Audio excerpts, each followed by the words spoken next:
Hello everyone, in this video I'm going to be making a 3D printed Tiamat based on the Tiamat from Dungeons & Dragons, so it ended up being a usable miniature, which is pretty cool, although it wasn't too many with over a 14-inch wingspan. So all of the 3D printing part files I got from Thingiverse, link to the page in the description, along with information for this photo, which I did not make. Here's a photo of Tiamat, but everything else is me. So I started off by 3D printing the main body. You can see here, pretty large. Took about 11 hours, a lot of support underneath, but I think the quality of the print was pretty good. So here it is peeled off of the print bed. As you can see, the support under, which if you don't know what support is, it's those vertical columns. It's not the actual part, it's just needed to print to fill the space. And some of the small fins on top, the quality got a little rough, it started stringing, but I think it's pretty good. And there's the keyholes the heads ones are into with their own squares that fit in. So here, next I'm going to break out all the support. So here it is all broken apart. I was able to do it, took a while, and the underneath of the part didn't turn out too great where the support directly attached, and also in between the toes I couldn't get all the support out. It was very small crevices, but I think it's good enough, and I'm pretty happy with it. So here's one of the wings 3D printed. These were huge. The wings took the longest, probably about 14 hours of printing on my printer. A lot of support. You can see only that top part's the actual wing, so I'm gonna have to break away everything under it, but it turned out pretty smooth. I was actually surprised with how well this turned out. It stringed a little on the edge there, and here you can see how close it was to my max printing height. So here are all the prints after they've been printed. I wasn't going to show you me printing all of them. So here are all the heads. These obviously is where the printer struggled the most with the very small details, kind of the weakness of FDM printers, but we're able to do them pretty quick, especially the teeth. You can see kind of stringy. The support, very hard to distinguish from the heads. And the horns on this one got a little rough towards the end, so I'll have to try and fix those up a little. And this one you can kind of see again, the support struggled and the teeth stringed all together. And then here are all of the necks. These all had support underneath them. This one was a double attached neck. The scales on this one I thought turned out pretty well, and I was very impressed with the scales on this neck. Got the texture very well. And then again, the fins, it struggled on some of the smaller ones, but still definitely very good printing. And then the tail was probably one of the weakest printed parts. The top looks pretty good, but the end here at the stinger, it didn't print very great. And the underside, it should have had support under this. I don't know why it didn't, and it doesn't look very good. Luckily, it's the underside, so I don't think it would be too visible. And once it's painted, it'll probably cover up a lot of those blemishes too. So there's the main body again. Here's the wings. This is the one I showed earlier. As I said, and all of these I printed on a pretty fine layer height of 0.15 millimeters, as I wanted to capture a lot of the details, so that did take longer. You could increase it, but that's okay. This wing struggled a little bit. You can see that crease there. And what caused that is it actually knocked away the support under the top half of the wing, and started printing on air. So this big glob of plastic is where it started trying to print the support, but there wasn't any under it, which I'll show here on the bed in a second. There it is. It knocked, so this was on the bed underneath it, and then it knocked it loose somehow and flew it off, which caused it to start printing on air. Luckily, it was able to recover and still print the entire part, which I'm very glad for. It would have been unfortunate to have to restart this print 10 hours in. But yeah, so there are all those parts. So now I'm going to show some time lapses of me breaking away all the supports and trying to get those little pieces of plastic off to just have the base part left to work with.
Here are all the parts after I finally broke away all the support. All of the heads, they were pretty hard to get things out of with such fine details. The wings, I was able to take the support off those pretty well. I only left a couple of marks from where it attached. The necks went okay. A lot of marks on there. And then the main body, again, those marks underneath I'll have to sand. The tail went pretty well. Got all the support off. Still has that little bit of melted at the end. And then the other wing, which also went well. So obviously a lot of support to break away. You can see here, this is all the plastic I took off. A lot of it. Took a while. Got a little frustrating at times, but that's okay. So now I'm going to show a quick time lapse of me just sanding one of the wings. I went through and sanded all the parts. I only used around a 220 grit sandpaper. If I would have had more time, I should have worked my way up to finer grits, maybe in wet sanding. But I still think it all turned out pretty good. I was able to sand most of the blemishes, and the paint should cover up the rest. So at this point, I got excited since I had all the parts sanded and put it together really quick without, this isn't glued or painted or anything. But at this point, I realized how awesome this thing's going to look. So here's just a quick video of it. You can kind of get the scale from my hand, which I have pretty large hands, and this thing's even bigger than it. All the parts went together pretty well, I thought. So I'm pretty excited for how this will turn out. So next here, I'm going to glue. Actually, I've glued all these necks together, the necks and the heads. So you can kind of see there's a gap between the neck and head, which is unfortunate, but I think the paint should maybe help distract from that gap there. Maybe I could have sanded them a little better to get them to fit together, but I think it's good enough for what I need. And I also glued the wings and tail into the body. So here's just an overhead of how massive this wingspan is. Here's my hand. Like I said, I measured this and it ended up being around 14 inches, which is crazy to think about. But those went together pretty well. The seams weren't too noticeable on those, so I was pretty happy about that. So next up, I'll get to painting them. So here I've kind of arranged everything, got some paper towels, paper plates set up, and all of my paints so I can begin painting. So here I'll just show a couple parts I painted, so enjoy.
Here everything is after I finished painting. Very happy with how I turned out. I really liked the colors I picked. Obviously, there was some material to get an idea of what the colors should look like, but I had to work with what I had, and I think I did very good at picking out colors. And the reason I didn't put it all together before painting it, obviously very distinct differences between the head and body, so it was easier to paint them with the separate necks and heads together and then put it together now after I had everything painted. So here's just another view of everything, quick view of the heads and necks. and I'm not a great painter, so I had a couple mistakes, especially in the smaller white eyes and nails, but that's all right. And then here are all the paints I used if you're curious and like any of the colors. So kind of the last step here was to glue the heads into the main body. So I'm just using some Gorilla super glue here. So obviously the heads have a little square knob on the end that'll fit into these square holes on the main body. So for this double one, there's only one hole because mainly they're just used to line it up. And you'll see I'll put some glue in there, kind of drag it down to make sure I get the other head too.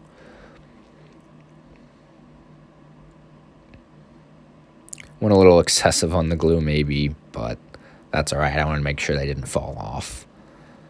So here I am slotting it in, and as you'll notice, there's kind of a sharp color change between the body and head, which does look a little weird, especially when there's just these two heads. But as you'll see, once they're all together, that sharp change isn't as obvious, and I think it still looks good even with that. I don't know. I'm definitely not artistically proficient enough to have blended colors or anything, but I think I did very well on it. As you can kind of see here, the blue eye in the background, the white spread a little bit. But here I am gluing in the main head too. This will be the last head I show gluing in. Thought they snapped in pretty easy, so I'm pretty happy with how well I sanded them. As you can see, the seams between the body and necks are almost not noticeable at all, which I was very happy about.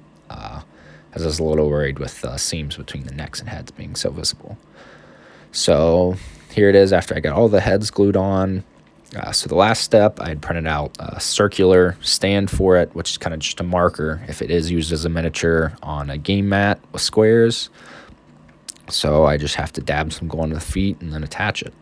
And then as you can see, I didn't glue the feet, and I kind of did this because I was worried if I did paint these bottoms of the feet that the glue wouldn't bond as well and would come off. Also less for me to paint, so I'll take that any day. And also you can see the yellow paint kind of covered up those blemishes on the underside from the support, but they're still a little visible, but it is the underside, not going to be seen that much. So here I just put it down as centered as I could. Obviously I could have measured beforehand and marked it out, but I don't think it'll be that noticeable if I'm a little off center with how big everything is. Here's some final shots of it. I'm very happy with how this turned out. I think this thing looks awesome. Everything went together very well. Here's kind of the underside. You can see the front of them, the bottom of the marker, bottom of the tail. Just rotating it around. My 3D printer isn't too high quality. It's a Wanhao Duplicator i3, kind of mid to low end, and it printed very well. So I think even with a higher quality printer, these parts could have turned out even better. And then obviously with somebody more adept at painting, they could have done some more cool stuff, maybe especially with the underside of the wings with some webbing. But it looks pretty scary up there up close, and just some final shots of it. Definitely enjoyed it, but my fingers are hurting from removing all the support and sanding everything. Definitely worth it though. I made this as a gift for someone, so I hope they enjoy it. Thanks for watching.